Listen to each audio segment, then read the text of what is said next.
with Holocaust survivors Dr. Ruth Westheimer, Tova Friedman, and Ruth Mermelstein. And we're joined by a man who is dedicated to reversing the tide of hate, and he is trying awfully hard to achieve that. Meet Bill Tingling. He's a longtime Holocaust advocate, education advocate. He's behind an initiative called A Tour for Tolerance. The idea is to transform a bus into a high-tech classroom and bring lessons of fighting hate. Good to have you with us, Bill. Tell us about this program. What are you doing? You've been out there trying to reverse that tide. Indeed. There are less than 40,000 Holocaust survivors remaining in New York. And it is our mission now to get Holocaust survivors and their liberators to see 400,000 high school kids and 379,000 middle school kids here in New York.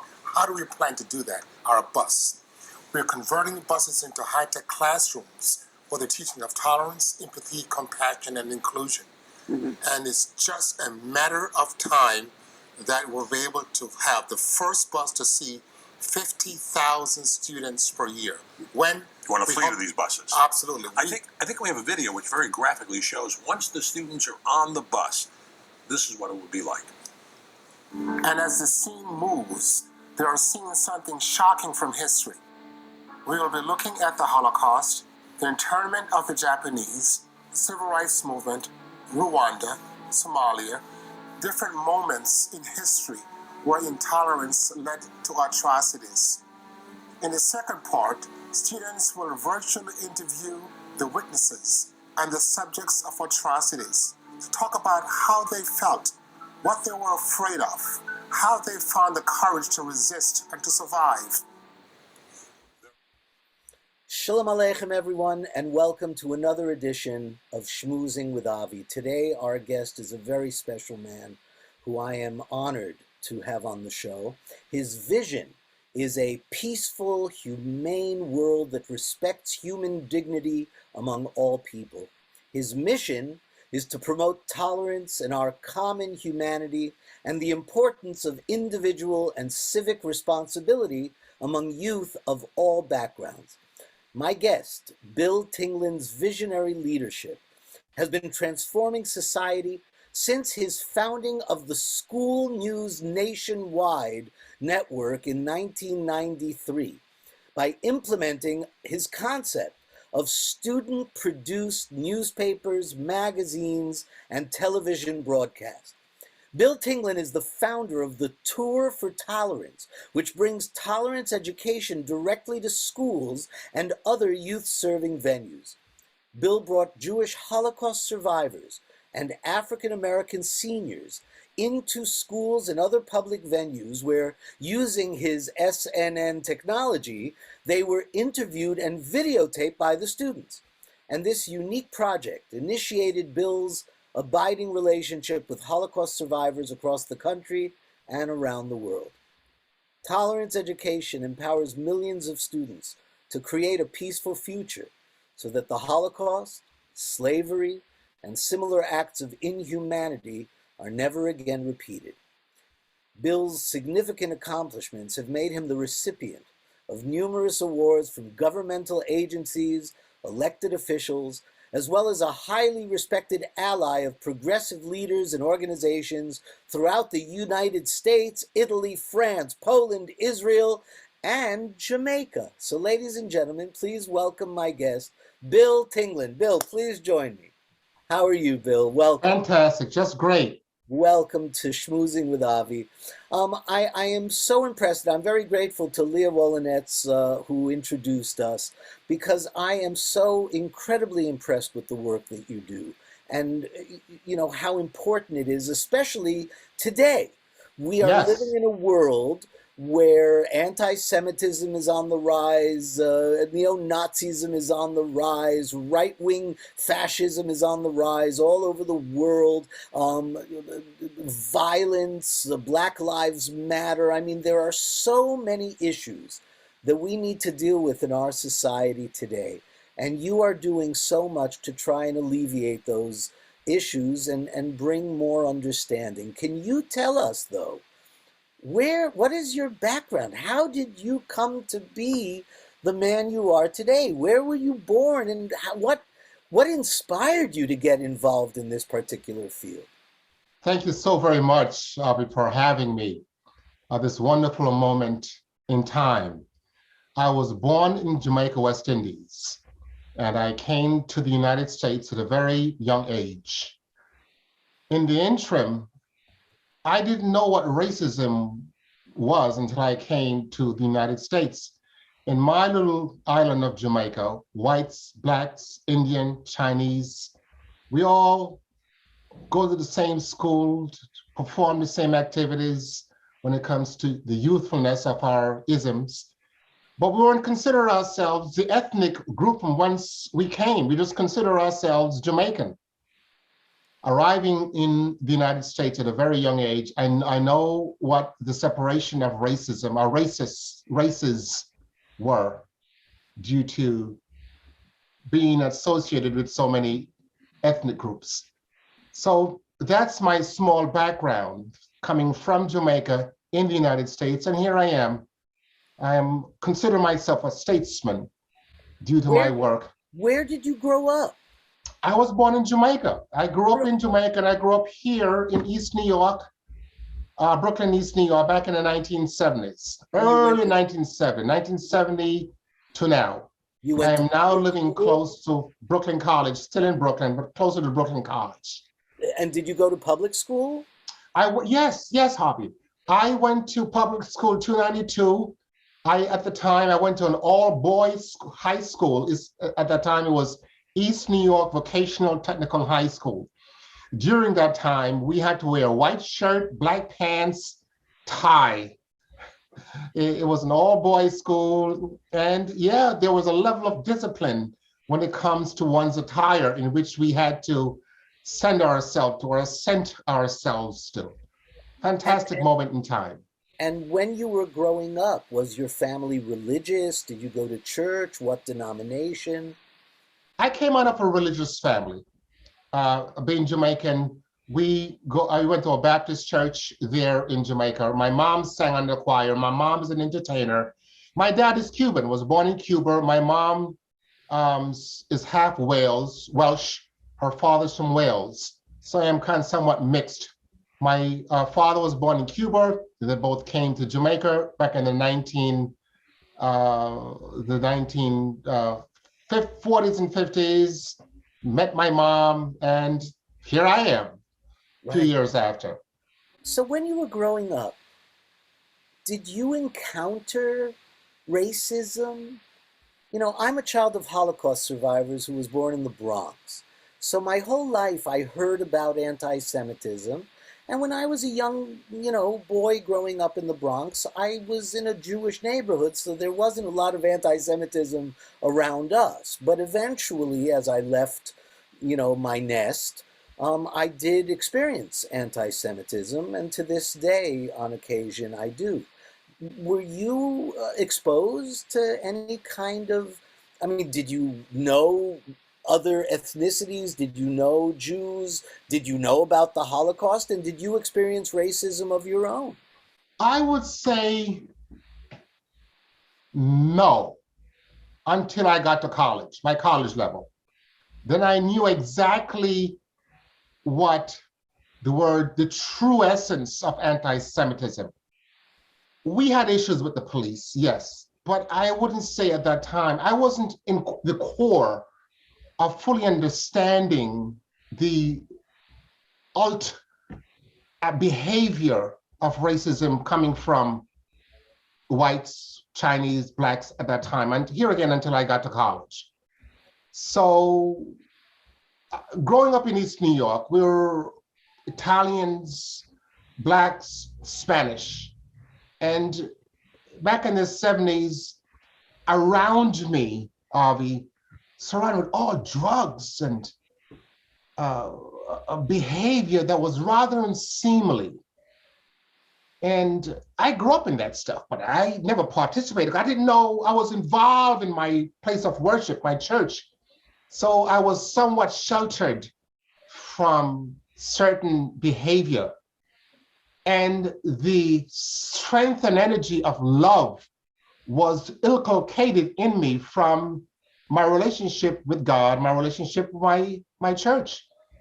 So there is certain behavior that I was not necessarily privy to. So call it naive, possibly, but I was just not open to certain activities. So the core of understanding the essence of racism, initially, I would say, came to a full-fledged play during my college years. So where did you go to college? And tell us about what triggered this amazing interest in tolerance and working so hard to build bridges among people. Let me share with you. My mom, my grandfather, who died at 100 years old, they came from a really giving and trying to mend and understand people. You know, that's the kind of relationship that I grew up in. It's more like a commune relationship back in Jamaica. Going to college here at John Jay, College of Criminal Justice, I was exposed to a lot of things. And when I was in college, let me just add this. When I was in college, I was working at a law firm, Robinson, Silverman, Pierce, Aronson, and Burr. It was a Jewish law firm. And they, the law firm, paid my way to college. They saw something in me. At the time was Mr. Silverman. I cannot forget him. Mr. Silverman was the second person in charge at the firm, paid my way through college. And James Gill, you may have heard the Gill Commission. Yes, James Gill, there also was very in tune with my development of going to college and ascertaining my level of accomplishment. I then went on to become a criminologist, graduated from John Jay College, that is. And I did well during my years. My entertaining years of wanting to do more to help others, necessarily, I would say, came from my development, my youthful era from my mom and my dad and my grandfather. And it pushed me into wanting to give and to give and to give more. After graduating from college, I became in tune with the youth, wanting to work with the youth in an after-school program. And I did. That's what I did. And that's that's back in the late 1980s. And here I am today, still working with youth and people. So when would you say was your first encounter with the Holocaust, with the enormity of the Holocaust, and with an actual, who was the first Holocaust survivor that you met? Very good, very good. I was working at Madison Square Garden many years ago. I resigned from Madison Square Garden back in 2019. I was there for 29 years.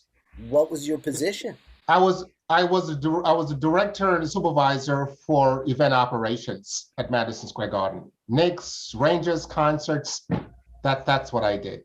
And I developed a relationship with many people, seeing 21,000 people per event. I was a people's person at the time, and I was able to develop a strong relationship with many. There was a gentleman, his name was Sean Hallahan. Sean was a football coach at Horace Mann High School, and we all worked at Madison Square Garden in the evenings. And I was a journalist. I was a writer also at part-time, doing after work away from Madison Square Garden. And Sean said to me one day, Bill, won't you do a story on how African Americans built Yonkers? He was from Yonkers. In the interim of my research, I met a wonderful woman. Her name was Sally Frischberg, a Holocaust survivor. That's more than close to 23 years ago. My life became revolutionized after meeting Sally Frischberg.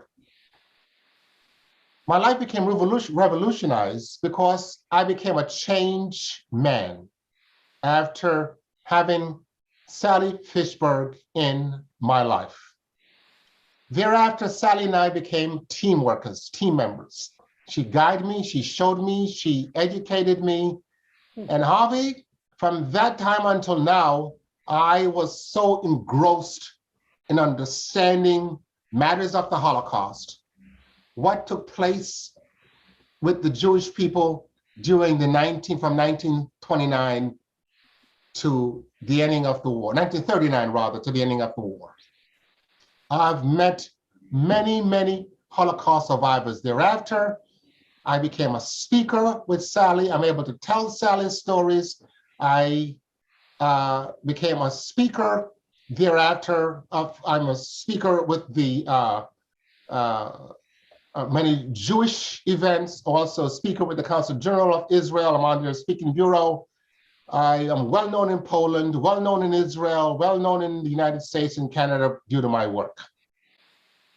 So before that, I assume, in 1993, you founded the School News Nationwide, SNN. Yes. So that, I would love to hear a little bit about that, and then we'll come back to the Holocaust. Okay. So how did you come up? This was way before there were similar, things going on in the educational systems around the country. You were a pioneer. Yes. Can you tell us about coming up with the concept and how you were able to implement it? Yes. Alvin, because I was a journalist, here again, meeting so many people in the educational system. I started an after-school program in one school in which we use television broadcasting, radio broadcasting, and newspaper publication to propagate the interests of reading, writing, math, and science. And this is what we did, Avi. We used the New York Times for reading. We got the hundreds of New York Times delivered to this particular school. We had the Daily News for sports, the Wall Street Journal we used to teach mathematics, and we used the New York Newsday also to teach everyday news. So this is what we did. While we were in the school, we were able to form a mini corporation. Let's say, for example, Public School 271. What we did, we were able to have Public School 271 Times. The students became the president, the secretary, and the treasurer, a regular corporation. We have our writers, we have our photographers, we have our weather people, and we'd go out to different communities to be able to interview the community and people just for them to be able to write their publication for this newspaper or this magazine. And in doing so, they'll have learned so much. We published our newspapers. We're able to distribute the newspapers to many other schools and many other organizations. At one time, we have a New York Times size publication. We call it, that was Public School 56 Times. Can't forget that. So that was our publication. Then we started doing interviewing African-American seniors who ancestors were slaves, just to find out what their ancestors shared with them as children.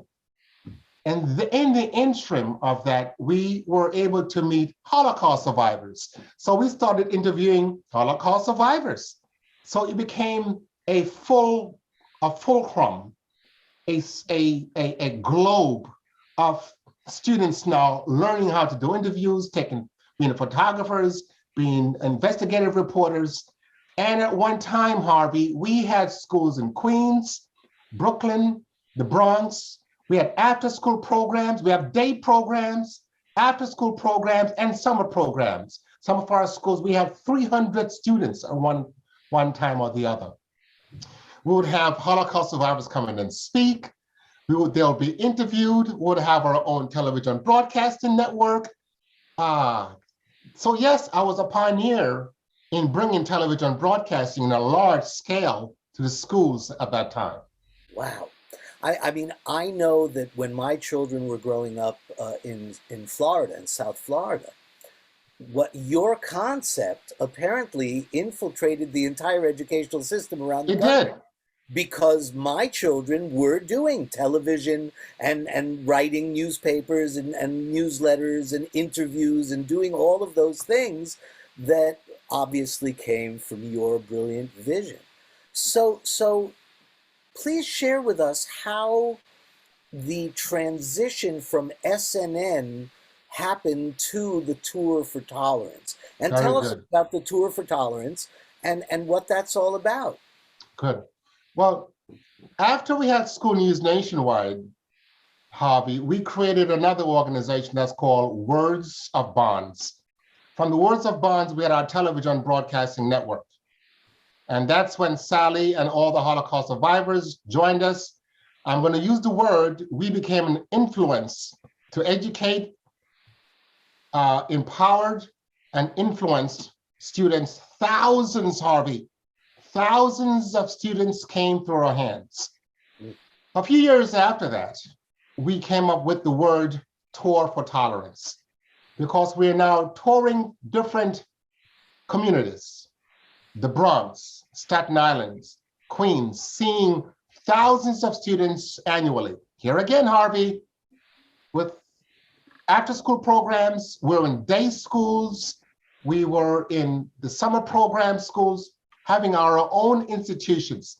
And let me just share this with you also, Harvey. We started our program at 6 o'clock in the morning in our summer school program, in which there were 36 principles. All the faculties and the students had to learn how to shake a hand, how to sit in a chair, such as the first 25 years of my life is called the learning years. From 25 to 65 is called the earning years.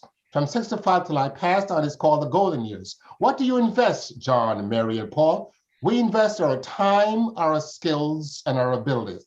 So we were able to create 36 principles in which all the faculties and the thousands of students that came through our hands, they were able to learn these principles. And until this day, many of them were now lawyers, doctors, president of corporations. They see me sometime, Mr. Tingling, and they shake my hand, and they remember the great times that we have had. But let me just bring this into focus, Harvey. The important level of Tour for Tolerance came through the strength came through our Holocaust Survivors Initiative. Why? Because we know very well that Holocaust survivors, they are going and going and going. In a few more years, unfortunately, they'll be all gone. So we developed a concept. It's called the Tour for Tolerance Educational Initiative, in which we were able to teach Holocaust education in our program, in which we taught the importance and the relevance of don't sit on the sideline and don't do anything. How to, if you see something, share something. How we were able to get Holocaust survivors to speak, hundreds of Holocaust survivors to speak to our many different places of arenas, schools, places of worship. And here we are today. Today, Harvey, there's less than 35,000 Holocaust survivors remaining in New York. And we were able to come up with another initiative to get a tour bus. It's called the Tour for Tolerance Bus, to be able to visit schools, to bring in to teach Holocaust education, empathy, compassion, inclusion, and tolerance. It's difficult for many New Yorkers to leave their schools, get on a subway, go to certain places to hear lectures. So we joined our forces with the University of Southern California Holocaust Initiative Program through the Schuer Foundation. They're our partners.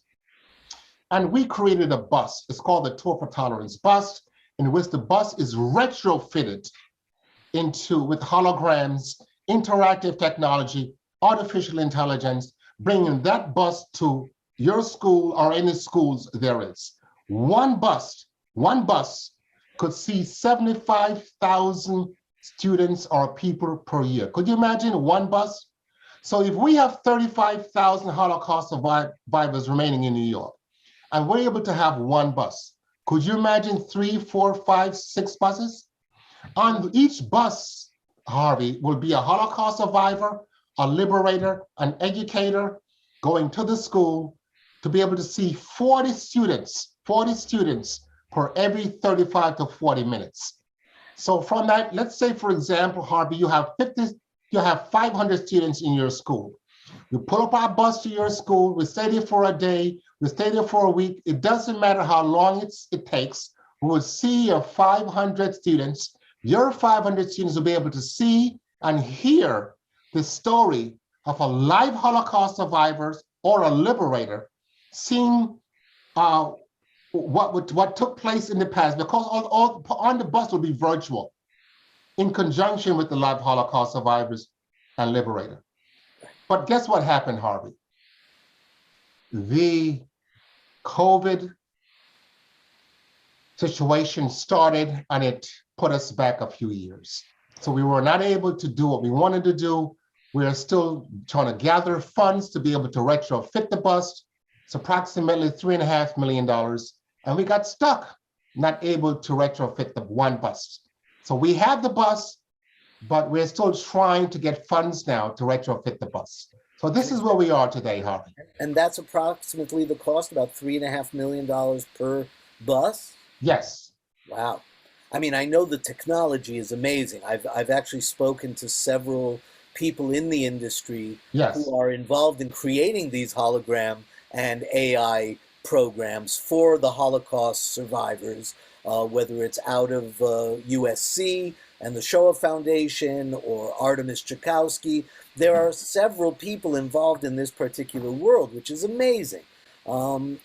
You know, the Museum of Jewish Heritage down in Battery Park. Yeah. Matter of fact, Harvey, the Museum of Jewish Heritage, we're using their educational piece on the bus.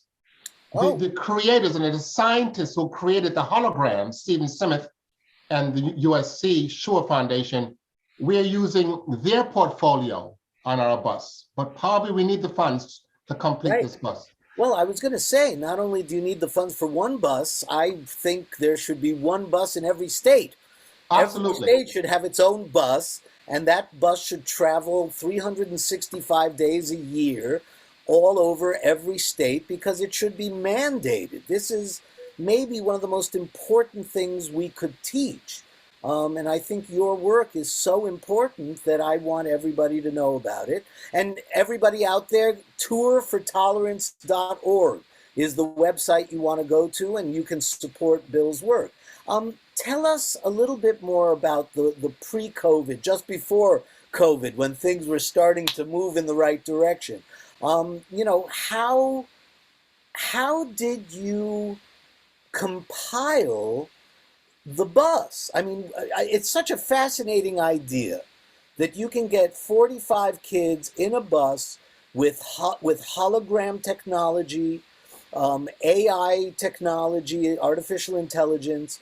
And again, I've read about and heard about this technology where actual Holocaust survivors were turned into holograms. That's right. And you can actually communicate with them. Yes. And ask them questions, and they answer you, and they may be long gone. And what a way to keep that legacy alive. How did you put that all together? Who did you approach, other than USC, technologically even? Well, we have been going in circles. This is the issue, Harvey. We have been taking Holocaust survivors to school to speak to students all over New York City, as I've shared with you earlier. Let's say, for example, particularly Sammy Steigman, many Holocaust survivors. But I could speak for Sammy, I could speak for Sally, I could speak for Samuel Bykoff. Sally go up to speak, Harvey. Let's say 700 loud kids inside the auditorium. And Sally with her short self go up to say, my name is Sally Frischberg. I'm a Holocaust survivor. There is something about Sally's voice, Harvey, all of a sudden, quietness. You could drop a pin in this loud audience, which is no longer loud. Could you imagine? So at that point, Harvey, we said to ourselves, it's somewhat challenging to be able to bring all these Holocaust survivors to the schools, and at times bringing kids to see Holocaust survivors. How then best can we accommodate the students from moving themselves to the school, getting on the train, getting on other buses to hear Holocaust survivors speak and go to museums, but to create our own bus with our own Holocaust survivors and our own interactive technology, bringing it to the schools. That means the students no longer will have to get passes from their parents, packing lunches and doing all that. So this is the idea. It came to us. We went to the Heritage Museum. We had a fantastic partner, thanks to Stephen Smith and Dr. Corey, the Shua Foundation and others. They said, come on aboard, Mr. Tingling. We'll be able to work with you. And here we are still working with them, but we just lack the funds, Harvey, the vision and the mission is this. If we are able to have a fleet of buses, I believe that we'll be able to, thousands, millions of students will be able to actually see a Holocaust survivor or a liberator, hear their story, and to be able to repeat their stories thereafter. Professor Elie Wiesel says, if we failed to correct the past, eventually it will repeat itself. I believe that bringing Holocaust survivors, they will educate, influence, and empower others to be able to do the right thing, make the right decisions, and at the same time have a good outcome. I think that your work is so important, and I would encourage you, and perhaps I can work with you if possible, to approach people like Michael Bennett, who is the senator from Colorado. He's a child of Holocaust survivors. Kamala Harris's husband, who is Jewish.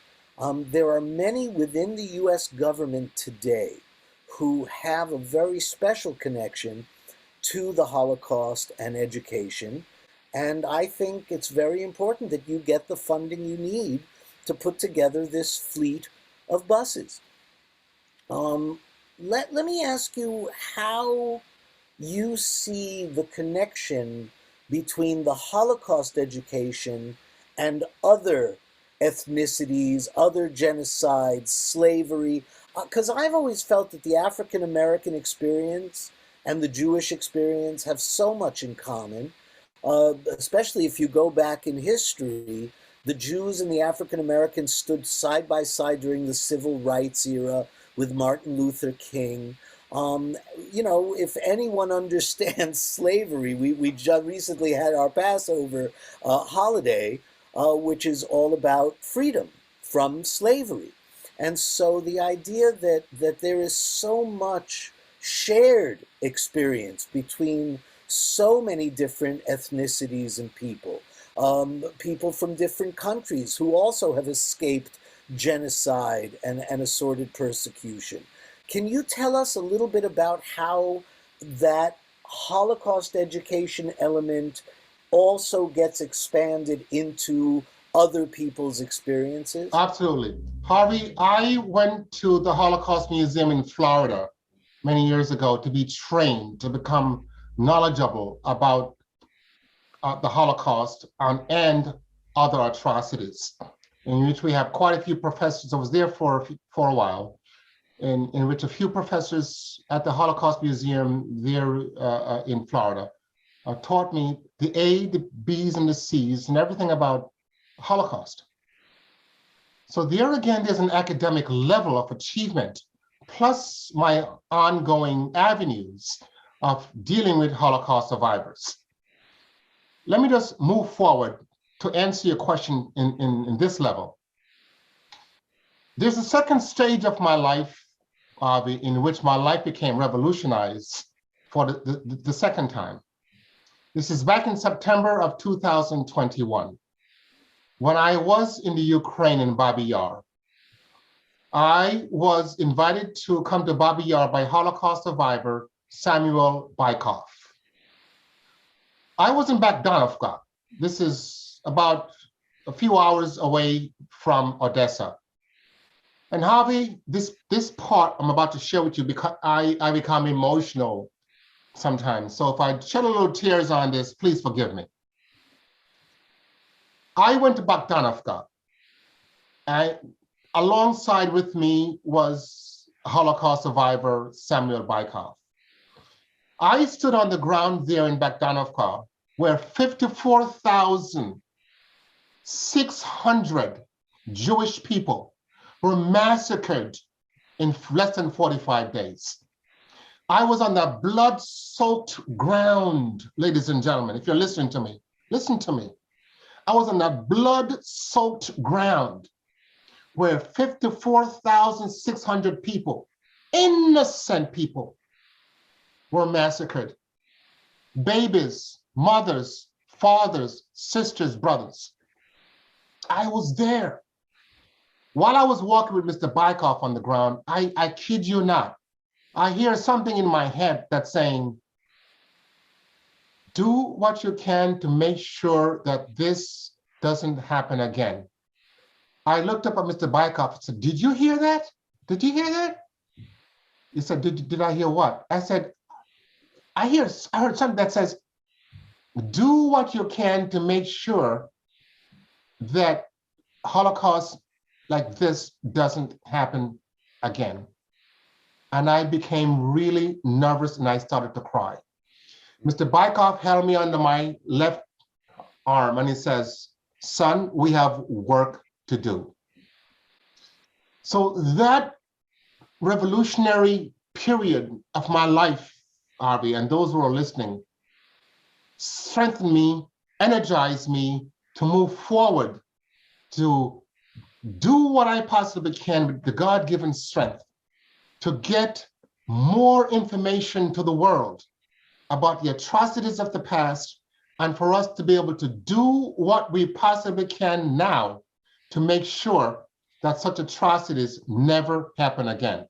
My point is this. Many years ago, I started my initiative working with Sally Fishberg and Holocaust survivors. In September of 2021, I was taken to another level of energy, of energized. The push that's given to me to drive forward, to get Holocaust education in schools, not necessarily only Holocaust survivors, but matters of tolerance, respect, empathy, atrocities of the past, for us to do whatever we can to make sure that slavery, what happened in Rwanda, what happened in Vietnam, what happened in Bogdanovka, and in Syria, and the Uyghurs, and in Syria, and today in the Ukraine. In the Ukraine. We are now reliving exactly the same tragedies of massacres, mass massacres of the Ukrainian people. And this, is why your work is so important and why there's one word you didn't mention, which I would like to throw into the equation, which is acceptance. Acceptance. The idea that we must teach our children to accept those who are not like them. Yes, acceptance. And I cannot tell you how much I appreciate your work. Tell us a little bit about your plans for the hopefully post-COVID era, as COVID starts to dissipate. We learn to deal with it. We are all or mostly getting our vaccines and our boosters. How are you planning to move forward, and what do you have coming up? I ask of you who are listening to our show, please, Holocaust survivors. We have lost quite a few Holocaust survivors, unfortunately, due to COVID. I'm going to use the word some of my Holocaust survivors because we work so well together. And liberators, soldiers. Once you go on the Tour for Tolerance website, you'll see what we're talking about. I ask of you who are listening to this show, please, whatever you could do, help me. Help me to get this bus together, because there is a quote in the Torah. It says, if one can lead 1,000, two can put 10,000 to flight. I ask of you, help me to get this bus together, in which we'll be able to bring the Holocaust survivors. That's my vision and mission, to bring Holocaust survivors on this bus to literally all the schools we can here in New York first, and then to other places. and their liberators. That's my vision. That's my mission. On the educational sense, I'm coming out with a book. It's called Being Jewish in an Intolerant World. And the reason why it's called Being Jewish in an Intolerant World, ladies and gentlemen, in my era, I am able to see what took place with certain, I live in Brooklyn, New York, the hardcore anti-Semitism that's taken place around the world. The hardcore blackness, I use the word hardcore blackness, meaning they hate among Muslims, they hate among African Americans, they hate against Asians, hate. And if we are able to use the people who are about, I'm gonna use the word, to become extinct, and that is Holocaust survivors, to take the lead in teaching empathy, compassion, inclusion, respect, and acceptance to the young minds on the Tour for Tolerance bus, I honestly believe that will save hundreds and thousands of lives through education, empowerment, and influence. I ask of you, please join me. The confluence, the essence, the organization, the skills that we all have all together is not from one person, but it's from the people that I'm going to use the word I literally bow to in appreciation. That is our Holocaust survivors. They can still speak, they can still influence, they still have clout. So if you're able to work with me to get this bus going, we'll be able to fulfill the obligation, because I'm using the word obligation because the Holocaust survivors, many a time they have said to me, Mr. Tingling, we're going to pass the baton on to you. You're strong, you have a vision, and we see what you're able to do. So they have blessed me. Oh, let me tell you this, Harvey. I'll tell you this. This is important. I was at Madison Square Garden many years ago, back in, I think, when we had the Maccabee basketball Israeli game against the New York Knicks. And I was blessed by a rabbi in front of 21,000 people when I shared my initiative with him. And I told him what my plans are and what I am doing. He blessed me in front of 21,000 people. So that blessing, Harvey, that I have is here I am today. Mm. Oh. Could you imagine Harvey being blessed by a rabbi in front of 21,000 people? I can, because I was blessed by Pope Francis in front of 25,000 people. So I do understand. Also for Holocaust-related work, and that's a separate thing we can talk about another time. Tell us a little bit about what your upcoming events are. What do you have? I know you're doing work all the time, and I encourage all of our listeners and viewers to go to tourfortolerance.org to support Bill's work. Tell us what you have coming up. Back in from 1939, let's say 1940 to 1945, before the ending of the war, many Jews, professional musicians, performers, were arrested and taken to the Townsend concentration camp in Czechoslovakia. During that time, they were able to create fantastic music called Music of Townsend.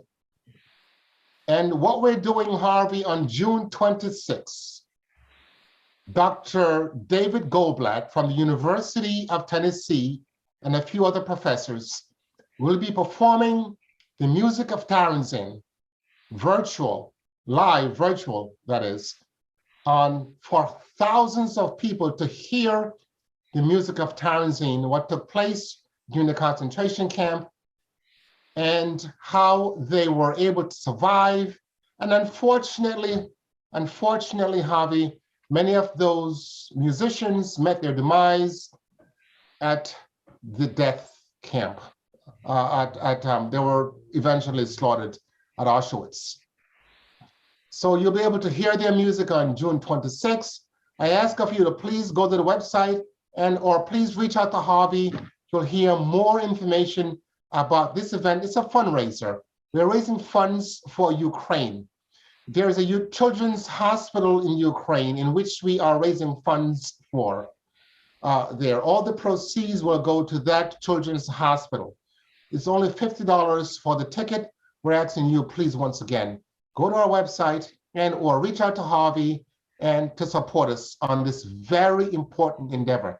If you have never heard of the music play that took place in Tarenzin concentration camp, or the ghetto, we call it ghetto music, or music of Tarenzin, please join us on June 26th, and you'll be able to hear the fantastic playing of Dr. David Goldblatt and other musicians from the University of Tennessee. And will there be a live performance that people can go and see and buy tickets to? Eventually, yes, but this event will be a virtual performance. This event will not be it will be live, but you won't be able to sit down and go to it, only in the providence of your own home for now. Right. You know, one of the things that has been overlooked until people like you and me is this idea that in the Holocaust, the resistance very often was not physical, because we didn't have the weaponry, we didn't have guns. Those who were able to find a gun or a knife or a stick or whatever tried to resist physically, but we all know that the resistance, the physical resistance was very difficult, the partisans in the forests. But the resistance was soulful. The resistance was mental. The resistance was emotional. The resistance was spiritual. The resistance was these amazing creative talents who were now jailed in these camps, who were prisoners in these camps, very often were able to create not only concerts, but plays and poetry, and use that resistance to keep themselves alive. And very often their survival was dependent on their ability to perform and present and create for other prisoners. And that was their food very often. And it's been talked about in plays like the Broadway show Indecent, that talks about the Lodge Theater ghetto, and the performers there. And, you know, as I said, my father was in Auschwitz, and he was a survivor, and he remembers when a troupe of performers came into Auschwitz from Lodz, from Poland, and performed for the prisoners. And it really was able to create a spiritual resistance to what was happening. So everybody, June 26th, go to tourfortolerance.org to find out more information, or contact us at whyilovejewish.org. So before we go, Bill, again, I want to just touch one more time, because I think it's very important. You know, I think that one of the problems with Holocaust education in this country especially, but around the world as well, is that so often the Holocaust is taught only from a Jewish perspective. And I think that you have touched upon something very important, that although the Holocaust and the genocide of the Jewish people in World War II is specific, the experience of genocide, the experience of slavery, the experience of persecution, the experience of concentration camps. To this day, there are concentration camps. As a matter of fact, in Russia now, they're calling them, filtration camps. In North Korea, there are concentration camps. How do you see this important work that you're doing being able to appeal to a wide group of non-Jews. How do you bring that Holocaust perspective to those who are not Jewish, who can also identify with that kind of persecution, slavery, extermination, genocide, etc.? That's an easy question for me, and I'll tell you why. When Sally Fishberg, Sally Fishberg, my mentor, was coming with a child coming in from Poland. She was coming to the United States, a child who couldn't speak English, just Polish.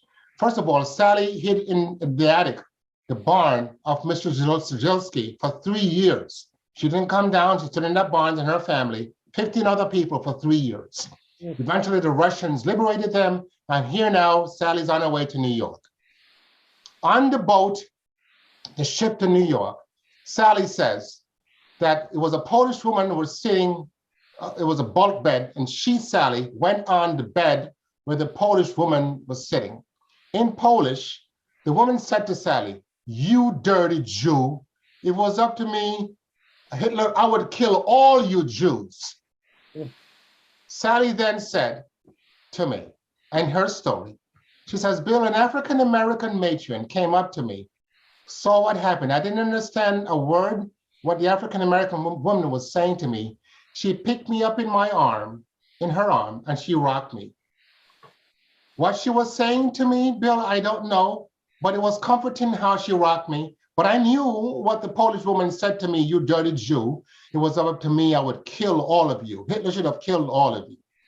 And she said, "Bill, the African-American matron rocked me in her arms, probably saying, 'Don't worry, everything is gonna be all right. You are now free.'"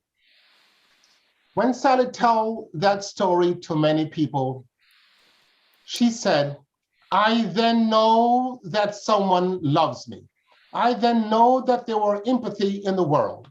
I then know that there was compassion. I then know that there is love," she said.